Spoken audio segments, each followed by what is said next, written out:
Hello, Radhe Radhe, जय माता दी। कैसे आप सब? ओम साईं राम जी। रोज रोज सोचोगे तो जीवन मुश्किल लगने लगेगा। किसी की कमी के बारे में सोचोगे तो हर वक्त कमी का ही एहसास होगा। जीवन जीना बहुत मुश्किल हो जाएगा, यकीन मानो। त्राही माम स्थिति हो जाएगी। लेकिन बाद में ना तुम्हें बहुत पछतावा होगा, क्योंकि अभी तुम्हारे पास ना और भी बहुत लोग हैं जो तुम पर आश्रित हैं, ना केवल आर्थिक रूप से बल्कि मानसिक रूप से भी तुम पर आश्रित हैं। अगर आज को तुम उनके साथ नहीं रहोगे तो कल को इस बात का भी पछतावा होगा। और एक बात बताओ, क्या तुम सिर्फ पछतावे में जीना चाहते हो? नहीं ना। मैं ये मानता हूँ कि कुछ दुख हैं जो जीवन के अंतिम क्षण तक याद रहते हैं, लेकिन बीतते समय के साथ धीरे धीरे उन्हें भूलने की कोशिश करनी ही पड़ती है। मैं ये भी मानता हूँ कि पूरी तरह तो नहीं भूला जा सकता, लेकिन संभव प्रयास क्या किया जा सकता है कि अब थोड़ा वर्तमान में रहें। और एक बात भी मैं तुमसे कहना चाहता हूँ, तुम आजकल मोबाइल में खासकर ऐसे लोगों के जीवन शैली के बारे में देखते हो जिन्होंने हाल फिलहाल में किसी अपने को खो दिया, और ये सब देखकर तुम बहुत परेशान हो जाते हो, उदास हो जाते हो। सिर्फ यही नहीं, इसका असर तुम्हारे दिमाग पर पड़ता है और तुम्हें रात को नींद तक नहीं आती। देखो, जिसके साथ हुआ उसके लिए संवेदना रखो, उसके लिए दिल से प्रार्थना करो। इसके अलावा जब तुम कुछ और कर नहीं सकते हो तो अपना जीवन भी खराब मत करो, मत देखो ऐसी चीज़ें, क्योंकि तुम हो तो ही ये सारी चीज़ें हैं। सब कुछ तुमसे है, अंत में और प्रथम में, दोनों में तुम ज़रूरी हो। तो बाकी चीज़ों को हटाओ, मत रखो इतनी कुछ अपने जीवन में जिनकी आवश्यकता तक नहीं है। तुमने अपना किचन साफ करके बहुत अच्छा किया है, लेकिन अभी भी बहुत सारी साफ सफाई बाकी है।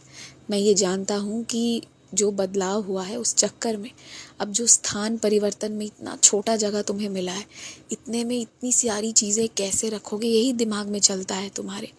लेकिन तुम मेरा नाम लेकर काम करो। मैं बोल कर या कहीं से दिखा कर तो नहीं बताऊंगा, लेकिन हाँ, मैं तुम्हारे हाथों से चीज़ों को ऐसे रखवाऊंगा ना कि कम से कम जगह में तुम सारे सामान भी रख दोगे और उस पूरे जगह का सदुपयोग भी कर पाओगे, खुशी से जी पाओगे। तुम शुरुआत करो, अंत बहुत सुंदर होगा। ये तुम देख लेना, सब सुंदर हो जाएगा अंत में, देख लेना। छोटे बच्चों को ना महंगी चीज़ों की आदत मत लगाओ। इस वजह से लगवाते हो कि तुम खरीदने के काबिल हो, या इस वजह से कि बचपन में तुम्हें नहीं मिला तो तुम अब दे रहे हो। जो भी वजह है, पर कर गलत रहे हो तुम। बहुत महंगी चीज़ों की आदत लगवा दोगे ना तो वो कभी मेहनत का, परिश्रम का अर्थ नहीं समझेंगे। तुम आज भले ही अपने बचपन को लेकर, कुछ चीज़ों को लेकर बहुत कोसते हो कि मुझे ये नहीं मिला, मुझे वो नहीं मिला, मेरी बचपन छिन गई, ऐसा वैसा सोचते हो। लेकिन तुम्हें जो परिस्थिति मिली ना और जिस तरह से तुमने जिया अनुशासन के साथ, वही कारण है कि तुम मेहनत का, जीवन का, हर कुछ का अर्थ, महत्व समझते हो। और यही चीज़ तो आगे की पीढ़ियों में भी डालनी है। अगर ये डाल दिया ना तो बाकी सब अपने आप हो जाएगा। धन अर्जित भी कर लेंगे, उसे बचा भी लेंगे और आलीशान महल भी खड़े कर देंगे। तो संस्कार, अनुशासन, ज्ञान देना बहुत ज़रूरी है।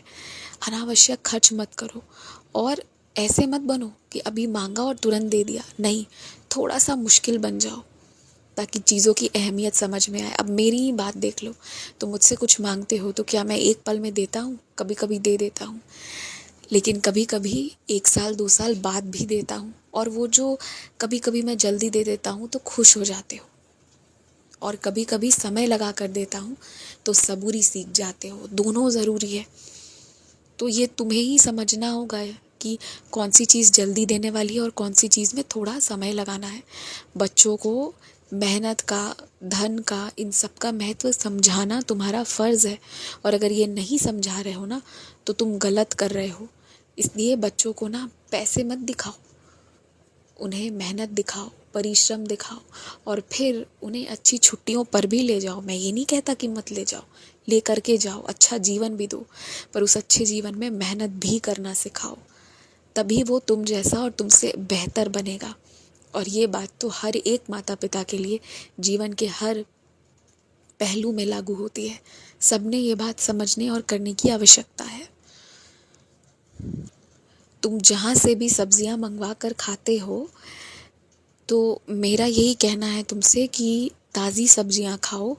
और एक बात और है कि ना तुम बस समय बचाने के चक्कर में कई बार ऐसी जगह से चीज़ों को मंगवा लेते हो जहाँ तुम उस चीज़ के 2 गुने 3 गुने पैसे भी देते हो और सामान भी अच्छा नहीं मिलता।